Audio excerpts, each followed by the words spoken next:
Listo, entonces vamos a iniciar con el trabajo del día de hoy. En realidad no es un nuevo material el que se ha presentado, ¿no? Voy a presentar así rápidamente para ubicarnos en el contexto del cuestionario. Este es el cuestionario número 2. Definitivamente no le voy a presentar las preguntas, pero sí estamos viendo las indicaciones, ¿ya? Ya tengan en cuenta las indicaciones que son muy importantes, ¿ya?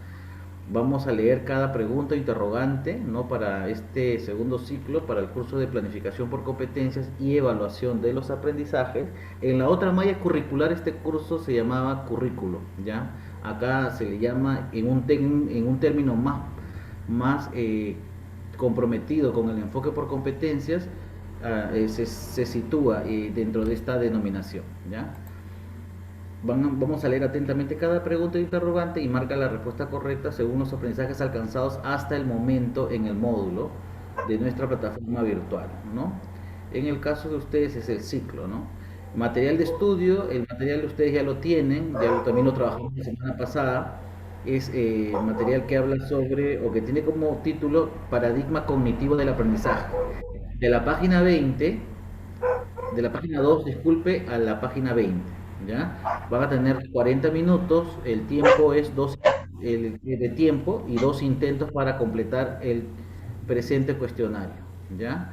Entonces, el modo de calificación es la calificación más alta, quiere decir que en el primer intento, en el segundo intento, en el intento donde saquen el puntaje mayor es el puntaje que va a quedar admitido dentro de la plataforma virtual como puntaje que se va a considerar para ponderar su calificación final, ¿ya? Entonces eso es importante recordarles para que lo tengan en cuenta. Bien, entonces vamos a continuar. Hemos estado hablando de algunos autores muy importantes la semana pasada porque sobre ello vamos a trabajar el día de hoy. Y ya habíamos estado hablando un poco de estos autores, ¿no? Vamos a ir solamente a hacer un recuento con este organizador que está aquí. Ya, entonces, ahí bien, en el examen vamos a tocar aspectos del aprendizaje conductista, así que le invitarían que lean. Ya hemos estado hablando un poco la semana pasada de el aprendizaje asociativo, el condicionamiento clásico, el condicionamiento instrumental y el condicionamiento operante. Las, la gama de autores en esta primera fila pertenecen al enfoque conductista. Y en la fila inferior, el aprendizaje cognitivo, la teoría psicogenética de Piaget, la teoría de aprendizaje significativo de Ausubel, por descubrimiento de Brunner y la teoría de Vygotsky, forman parte netamente del enfoque cognitivo o constructivista del aprendizaje, ¿no? Entonces ahí marca una diferencia enorme. Entonces sobre estos autores va prácticamente a venir todo el cuestionario. Así que puedo preguntar sobre el aprendizaje conductista, de repente sobre Piaget, de repente sobre Ausubel. Entonces van a haber preguntas diferenciadas respecto a cada uno de estos autores, ¿ya? Entonces hay que tenerlo en cuenta. Y el enfoque conductista ya lo estuvimos hablando un poco. A ver, ahora mirando un poco la corriente, ¿no? Conductista, hablando un poco de este aprendizaje que se centra en el manejo de la conducta, ¿no? Vamos a ir mirando un poco cómo, cuál será la diferencia entre un enfoque conductista del aprendizaje y un enfoque cognitivo del aprendizaje, que se centra en que el individuo aprenda procesos o desarrolle procesos que le permite enfrentar situaciones de su vida cotidiana, que no solamente sea un mero receptor de la información y que no lo ponga en práctica, sino que lo asimile, lo adecue a sus estructuras mentales, lo acomode, ¿no? Ley de asimilación y acomodación son propias de la teoría de Piaget, ¿no? Con su teoría cognitiva, ¿no? Y una vez que ya lo tenga asimilado pueda desarrollarlo y ponerlo en práctica. Esto ya estuvimos hablando un poco. Incluso con estos autores ustedes van a trabajar lo que es el organizador gráfico, ya lo han trabajado algunos de ustedes, ¿no? Entonces yo creo que por ahí no hay mucho que hablar ya en esta primera parte, ¿ya? El aprendizaje asociativo, vamos a recordar a los autores, ¿no? Hay que recordar a los autores ¿no? En el aprendizaje asociativo, básicamente, hay dos aspectos muy importantes: la codificación del estímulo que se le brinda a la persona para poder generar una acción, ¿no? Y la mediación, en la cual se aprende un vínculo asociativo entre el estímulo y la respuesta, para que, por ejemplo, el darle un premio por sacar una buena calificación, la mediación lo hace el docente, entrega el estímulo o da a conocer el estímulo, y la respuesta es que el estudiante se esfuerza para salir bien en esa evaluación. Estímulo-respuesta, pero tiene que haber un proceso de mediación. ¿Y qué es la mediación? Es la interacción entre un sujeto y de repente en esta situación el enfoque conductista era el premio, ¿ya? Pero puede haber mediación entre persona a persona, ¿ya? Cuando hay, por ejemplo, un conflicto, un niño con otro niño que están discutiendo, tiene que haber un mediador, tiene que haber una tercera persona que busca que lleguen a un consenso, a un acuerdo que no los afecte. Ahí hay un rol mediador, ¿no?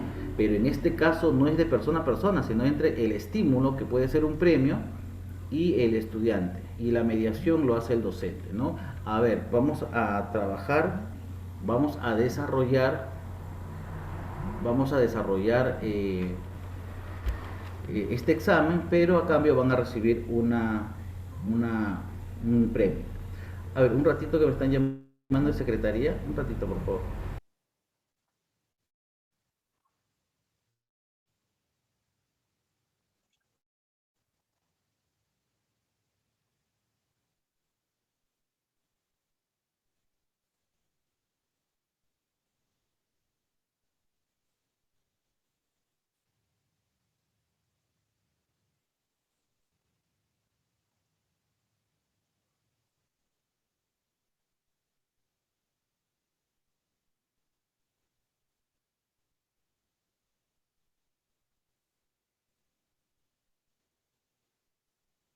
Continuar entonces con el trabajo.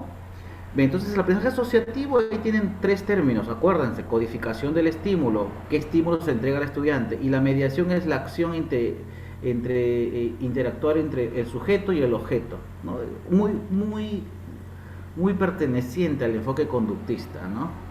Eh, Aprendizaje por condicionamiento clásico, ¿no? Aquí el representante es Pavlov, premio Nobel de la Medicina en 1910. Se concentra en el aprendizaje por respuesta fisiológica o emocionales involuntarias, ¿no? Acá, no sé si recuerdan cuando habíamos y veíamos cómo hacían pruebas con algunos animalitos ante ciertos estímulos, había una respuesta, ¿no? Frente a ello, ¿no? La sudoración, en el caso de las personas. ¿Quién no ha sudado cuando viene el profesor y, por ejemplo, de matemática, y empezaba a ver, pónganse en fila, y comenzaba a repartir las pruebas, y comenzamos a sentir una serie de síntomas, ¿no? Por ejemplo, el miedo hacía que nos sudara las manos, el ritmo cardíaco: voy a salir mal, mi papá me va a castigar si desapruebo esta prueba. Entonces, el tema del condicionamiento se probó en animales, pero también esto fue una información que se recogió para validarlo también con estudiantes, ¿no? Entonces, pero también en esta parte, bueno, había estudiantes que sabían que había un rol de exámenes y se preparaban y se motivaban, incluso querían que ya se acerque los roles de exámenes porque querían ya comprobar sus conocimientos, pero ese no era una cultura de todos, ¿no? Eh, Era una cultura de aquellos que realmente se esforzaban por aprender, pero había un grueso de estudiantes que se enfrentaban a estos exámenes, pero con temor y terror. Y ahí van a ver en esta parte del 1.2 cuáles eran esos síntomas o esas manifestaciones que demostraban los individuos, y que yo soy seguro que algunos de ustedes también lo hemos tenido en algún momento con algún profesor. Bien, aprendizaje por condicionamiento instrumental. Aquí, a diferencia, Edgar Tondique, en 1987, él planteó la ley del efecto. Tiene que haber un causal para que ocurra un efecto, un acto, ¿no? Que produzca algo, un efecto satisfactorio ante una situación. Tenderá a ser repetido. Si esto, este condicionamiento que plantea Edgar Tondique es sucesivo, la persona se va a acostumbrar a ella, se va a habituar a ella, y va a generar siempre la acción frente a esa situación. Y a eso se le llama ley del efecto, ¿no? Cuando constantemente, por ejemplo, se les pide a los estudiantes o se les pedía a los estudiantes que terminen una práctica para ir rápido al recreo. Entonces los chicos ya a nosotros nos pasaba, ya va a venir el recreo, y ya venía el recreo, entonces, y el profesor decía, por ejemplo, a ver chicos, ya faltan 5 minutos, los que terminan primero salen al recreo, o los que contestan primero van a la pregunta pueden ir saliendo, ¿se acuerdan? Entonces ya lo hacíamos por inercia, ya cuando ya queríamos escuchar al profesor que diga eso para poder contestar y salir rápido, ¿no? Y al final se quedaban los chicos pues que no contestaban, ¿no? Bueno, esa es una ley del efecto, ¿no? Cuando su consecutiva aplicación causa un hábito ya. Incluso la persona ya está predispuesta a ese estímulo para poder reaccionar. Bueno, y casi todos los autores clásicos, conductistas, casi coinciden o inciden en los estímulos y respuestas, ¿no? Causa y efecto, ¿no? Algunos con instrumentos, otros con acciones, pero siempre había una respuesta. Y esta siempre estaba condicionada a algo, a un premio o a un castigo. Aprendizaje por condicionamiento operante, tiene que ver más con la acción, ¿no? Muy propuesto por Skinner, eso ya lo habíamos hablado la semana pasada, ¿no? Creo que esta parte sí tiene que ver mucho con la acción y el modelado de conductas. Ante una acción, ¿no?, deliberada, que actúan sobre el entorno, Skinner lo llamó operante porque se centraba en las conductas que realizaba el sujeto frente a como consecuencia de una condición, un condicionante que ponía el profesor, ponía de repente hasta nuestros padres, ¿no? Ya lo veíamos muy claro, ¿no? Fin de año va a haber una bicicleta en Navidad siempre cuando apruebes, ¿no? Los 4 bimestres. Muy bien, entonces eso era prácticamente, pero tiene que ver mucho con la conducta, ¿ya? En eso se centró Skinner. Y la teoría de Skinner fue una de las corrientes o de los propósitos que ha tenido bastante hegemonía en el condicionamiento clásico o en el enfoque conductista, que era modelar la conducta en base a la disciplina, al rigor y a los estímulos y respuestas, ¿no? El estudiante trabajaba y aprendía, pero en base a condicionantes externos, ¿ya? Por castigos, sanciones, recomendaciones, indicaciones o pautas que tenían que ser drásticas y cerradas, ¿no?, por parte de la persona o el docente. Pero ya esa tendencia cambió con un enfoque cognitivo, donde ya no solamente se modelaba la conducta o se miraba dar estímulos o condicionantes para generar una respuesta, sino acá se entendió que el estudiante tenía que aprender procesos o desarrollar procesos, ¿no? Los pedagogos y psicólogos desde muchos años atrás investigaron tratando de comprender cuáles son las causas que explican las dificultades que los niños, jóvenes y adultos e incluso animales tienen para aprender determinadas tareas. Porque hay ciertas reacciones fisionómicas, es cierto, pero estas reacciones fisionómicas, físicas, responden a nuestra mente, a procesos internos que antes en la educación clásica no se tenían en cuenta, ¿no? Mediante el aprendizaje adquirido, quiere decir habilidades, como ejemplo para la lectura, escritura, entre otros, podemos desarrollar y podemos enfrentarnos a situaciones de nuestra vida cotidiana.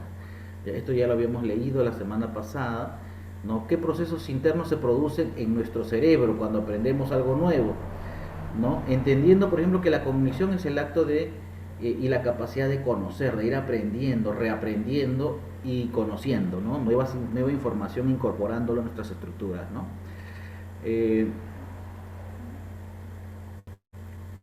Por ejemplo, procesos internos, expresarnos de forma nítida los procesos de aprendizaje que ocurren al interior de nuestro cerebro, unas veces porque no estamos entrenados para identificar los procesos internos que se dan en un aprendizaje. Claro, porque yo puedo aprender a analizar un texto, pero yo no entiendo en qué consiste el análisis.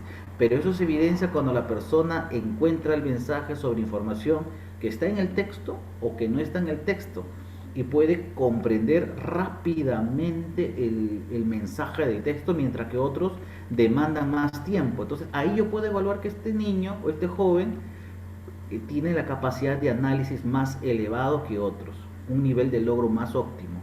Entonces sí se puede medir el nivel de un desempeño en cuanto a la capacidad aprendida, por ejemplo, analiza textos, que es una capacidad, es un proceso de incorporado o que va a desarrollar el individuo. Y sí se puede evaluar, ¿ya? ¿Con qué? Con el producto que el estudiante presenta o al observar la acción del sujeto, en este caso del estudiante, cuando rápidamente te contesta y te llega al mensaje del texto, mientras que otros demoran, ¿no? Entonces, eso se debe a que el niño tiene bien desarrollado un proceso interno llamado análisis, ¿no? Es conveniente precisar que una situación de aprendizaje interviene múltiples factores que es necesario controlar para evitar que sus efectos se mezclen. Por ejemplo, es muy frecuente que en el aprendizaje de una tarea participen elementos motivacionales. La semana pasada decíamos, es importante. Y aquí hay dos tipos de motivación: la motivación intrínseca y la motivación extrínseca. La intrínseca es una motivación interna, la que te motiva y la que, por ejemplo, ahorita, ¿por qué estás sentado aquí escuchando al profesor Saúl? No es porque quieren escuchar la voz del profesor, sino porque quieren aprender del profesor Saúl, porque quieren ser grandes profesionales y alimentándose no solamente de los conocimientos que imparte el profesor, sino todos los maestros, porque tienes una motivación. ¿Por qué? Porque quiero ser profesional, quiero tener mejores condiciones de vida quizás, quiero ser un ejemplo para mis hermanos, para mis hijos, o de repente para mi pareja, el esposo o esposa, no lo sé. Entonces cada uno tiene una motivación interna y vamos a comprobarlo. Marita, ¿qué te motiva a ti a ser maestra? A ver, cuéntame, tu motivación interna. ¿Qué me motiva? Mejorar la educación, que los niños puedan crecer con más valores, ¿no? Más que mejorar la educación. Lo hago por vocación porque me gustan los niños. Ajá, miren, ahí hay una motivación intrínseca muy interesante. Sentido de vocación porque entiende que podemos aportar de nuestro rol a esta transformación del Perú. Y aparte que tiene que haber un nivel de agrado de enseñar a niños o a jóvenes quizás. Muy bien, Marito, esa es tu motivación interna. A ver, ahora yo hago una motivación eh, extrínseca. A ver, vamos a ir viendo, a ver, vamos a ver quién está participando. Eh, una conocida, a ver, si Jesús te satisface, da tres palmas. A ver, Maribel, ¿cómo se contesta? A ver, Maribel, prende tu audio.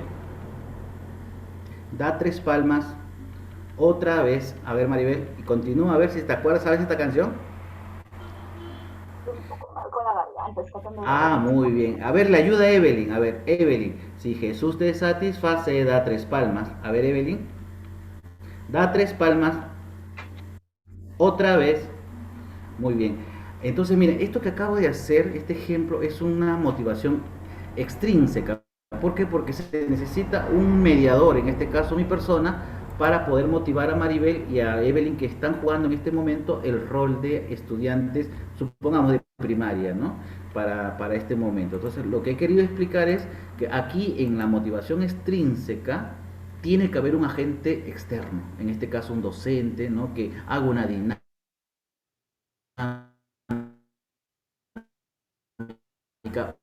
una canción, una lectura, traer un papel, de repente algún material visual, no lo sé. Entonces ahí radica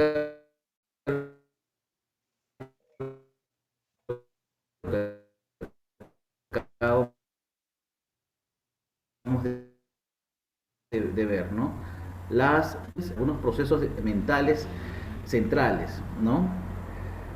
Ya que son estos los que afectan y modifican las conductas, ¿no? Porque la persona actúa frente a una o reacciona de una manera o de otra por los procesos internos, por sus valores personales. Por ejemplo, si yo dejo un maestro que está en su aula de clase en la presencialidad, deja su maleta en el escritorio y deja su billetera y se olvida, como pasa a veces, y el estudiante está ahí, ahí puede pasar dos situaciones. El profesor se va al recreo y al regresar no encuentra, la billetera está, pero no está su dinero. O puede retornar y encuentra la billetera con su dinero completo. Dos situaciones que puedan ocurrir. El movimiento o la acción de un estudiante, que lo coja o no lo coja, ¿de qué depende? A ver, Maribel. Ah, no, Maribel no está un poquito malita. Brigitte, Hilario, a ver, comenta, ¿no? ¿De qué dependerá, independientemente que ocurra una o B situación, de qué depende que pueda ocurrir? eh, de la educación y también acerca de la estima que se tiene al profesor, ¿no? Ajá, una vinculación docente. Y la otra, ¿qué valor preponderaría ahí en la acción, por ejemplo, de El no cogerla? respeto, el respeto, ¿no? Otra Hacia más, un maestro. el respeto. Por ahí vamos. A ver, alguien que quisiera de repente, Evelyn, La a ver, por honra, favor. el haberle enseñado la honradez, profesor. La honradez, muy bien, el valor de la honradez. Entonces, miren cómo nuestras acciones se exteriorizan, pero en base a nuestros principios y valores. Por ejemplo, si estamos en un grupo y tenemos que hacer un papelote, un trabajo grupal, por ejemplo, el resumen de la tarea del profesor Saúl, por ejemplo, elaboramos un texto argumentativo relacionado al COVID-19, pero algunos tienen la capacidad de disertarlo, pero alguien tiene que hacer el resumen y alguien tiene que sustentarlo en un organizador. La pregunta, ¿todos tendrán las mismas capacidades para hacerlo? Yo creo que ahí tendríamos que mirar que algunos pueden tener la capacidad de resumen más acentuado, más desarrollado, entonces la persona podría resumirlo, lo lee y en un dos por tres ya hizo el resumen, mientras otro va armando el organizador, mientras otro ya se va preparando para poder disertarlo. Entonces, ahí podemos ver que la persona que lo resume rápido ha desarrollado un proceso mental interno muy eficaz, que es la capacidad de resumen. Son capacidades y procesos internos. O sea, aparte que analiza, resume y sintetiza rápidamente. Capacidad de orden cognitivo, sintetiza, ¿no? Entonces son procesos internos que hacen que la persona actúe de una u otra manera con los conocimientos o con los valores que tiene. Muy bien. Eso prácticamente quería hacer un resumen de ello, ¿no? Bueno, sobre el tema de los supuestos cognitivos, a ver, quedan 10 minutitos. A ver, los esta parte no tanto. Bueno, el método memorístico era muy aplicado anteriormente. Es bueno memorizar, pero tiene que ser un recurso, más no el fin. Ya, porque sí tenemos que memorizar, sí tenemos que aprender, tenemos que ensayar cierta disertación, porque tenemos que ir recordando y organizando las ideas para de repente una disertación. Pero antes era el fin y no era el medio. Ahora la memorización es el medio, más no debería ser el fin. Que se aprenda un balotario de 80 preguntas de repente como era antes, y de ahí te tomo 4, imagínense. Entonces, no es el sentido, sino que tanto las personas realmente aprenden el proceso, ¿no? Ya, bueno, la adquisición del conocimiento, bueno, esto ya, procesos de asimilación, integración, bueno, eso lo decía Piaget, el estudiante adquiere una información, lo asimila, lo acomoda a su estructura, la entiende y luego la evoca con una acción. Por ejemplo, preparar un texto, elaborar un texto, describir una situación o una imagen, entre otros, ¿no? Con la información que tiene, ¿no? Pero cuando la ha entendido. Acá hay una diferencia importante entre enfoque conductista y cognitivo, ¿no? En el enfoque conductista el agente es pasivo, receptor. En el cognitivo el estudiante se vuelve un agente activo, ¿no? Y domina y participa y forma parte del ambiente. No es un objeto pasivo centrado en sentarse en una carpeta y no moverse, como era anteriormente. El aprendizaje ocurre debido a las asociaciones, estímulo-respuesta sobre todo, ¿no? A ver, creo que hay chicos que están esperando en la sala. Hay varios chicos que recién están entrando. Bien. El aprendizaje ocurre porque el aprendiz trata activamente de comprender el ambiente. Quiere decir, no solamente basta repetir o hacer una acción o hacer algo sin saber por qué lo hago. Yo rápido termino la tarea. A ver, por favor, el audio para no interrumpir la clase. A ver, para no desconcentrarnos. Entonces, el no a ver, necesito apagar el audio, voy a tener que entrar a la sala principal. Hay alguien que tiene su audio prendido. Bien, entonces vuelvo porque estamos con minutos contados. Bien, entonces, Bueno, acá me quedé. El aprendizaje ocurre porque el aprendiz trata activamente de comprender el ambiente, de entenderlo, no solamente de repetir lo que el profesor dice o copiar la tarea de la pizarra, sino comprender la situación o ir adquiriendo el conocimiento con la experiencia, tocando, manipulando los objetos del ambiente. Si yo estoy aprendiendo los números, no basta con memorizarme una operación, sino apropiarlo con un sentido de pertenencia al utilizar y manipular los materiales, por ejemplo, base 10, el geoplano, por ejemplo, las regletas de Cuisinier. Entonces, el estudiante va interactuando con el material, como diría Montessori, y al interactuar va reconociendo ese material y va encontrándole significancia para luego ir comprendiendo la noción de cantidad, ¿ya? Porque al tocar va a entender mejor el sistema de numeración y la apropiación del número, que en fin es un símbolo en realidad el número, ¿no? Pero en términos de, de llegar a una representación real, es que el estudiante pueda reconocer las cantidades en el ambiente, ¿no? A ver, acá están, hay un estudiante que sale y entra de la sala, creo que tiene problema con conectividad. Bueno, la 3 casi repetitivo, consiste en patrones de asociación que se han aprendido. El conocimiento consiste en un cuerpo organizado de estructuras mentales y procedimientos, ¿no? Entonces, somos entes, seres humanos capaces de aprender y ir adquiriendo información y construyendo conocimientos, reestructurándolos y actualizándolos constantemente, ¿no? El cognitivo, y en lo otro es más por asociación. El aprendizaje consiste, el número 4, consiste en la adquisición de nuevas asociaciones. Estamos en constante asociación, el aprendizaje está supeditado a los condicionantes. En cambio, en el cognitivo, el aprendizaje consiste en cambios en la estructura mental. Voy reestructurando la información, voy desaprendiendo y reaprendiendo nuevamente, ¿no? Originados por operaciones mentales, análisis, organización de información, incluso la memoria es un proceso mental ahí también, ¿no? Entonces hay diferentes aspectos que podemos ir considerando como sujeto de aprendizaje. Ahí tenemos también, a ver cuál de estas es importante también, bueno, todas son, pero vamos a ir sacando algunas que sí de repente tienen más relevancias.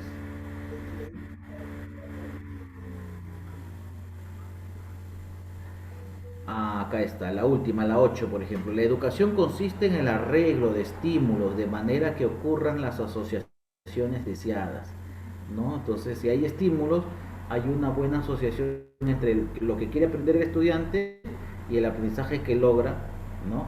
A veces sin importar cómo lo aprende, ¿lo aprenderá realmente o no? En cambio, en la cognitiva, la educación consiste en permitir y promover la exploración mental. El estudiante no se queda con lo que sabe, sino que el maestro le ayuda a explorar en el ambiente, a explorar en sus propios conocimientos para ir buscando nueva información, incorporando nueva información, ¿no? Entonces, eso es parte de la comparación. De ahí va a haber algunas preguntas básicas para el cuestionario. ¿Ya? Esta parte sí es importante, acá hay 4 teorías, ¿ya? De aquí también van a venir preguntas, ojo, puntuales. A ver, nos queda 3 minutos, sí podemos hacerlo. Piaget, el aprendizaje significativo de Aswell, Brunner y Vygotsky. Como estamos haciendo un repaso, desde acá vienen 4 preguntas, ojo, pero desglosados en su desarrollo. Piaget, teoría psicogenética del aprendizaje. El estudiante es un ser que aprende, pero porque hay diferentes aspectos genéticos que tiene en su estructura biológica y lo va adquiriendo y lo va desarrollando a lo largo de su vida porque lo tiene en sus genes, ¿no? Muy contemplado por Piaget en su teoría. El aprendizaje significativo de Aswell, bueno, ya lo habíamos hablado, ¿no? Tiene que ver mucho con sus saberes previos. El estudiante tiene un saber previo, pero va construyendo más información en la medida que aprende, ¿no? Y asimila la nueva información y lo contrasta con aquello que ya sabe para con esto generar un nuevo conocimiento, ¿no? Acá también él habla de la asimilación, igual Piaget también habla de la asimilación y acomodación, ¿no? Bueno, el aprendizaje por descubrimiento de Brunner ya lo habíamos estado conversando. Básicamente el estudiante tiene un sentido de indagación amplio y es el maestro que tiene que generar situaciones para que el estudiante interactúe, se relacione con el entorno para que pueda generar aprendizajes a través de la manipulación de objetos, a través de la visualización de organizadores, de esquemas, de escenarios de aprendizaje que le permita fortalecer su aprendizaje. Pero el maestro no es quien le da todo servido para que él encuentre respuestas rápidas, sino es aquel que le da materiales, pero le plantea preguntas para hacerlo pensar y él encuentre caminos a través de su indagación para solucionar ese problema matemático, encontrar el mensaje de ese texto, ¿no? O para de repente elaborar una síntesis en base a una problemática de la localidad, por ejemplo en personal social.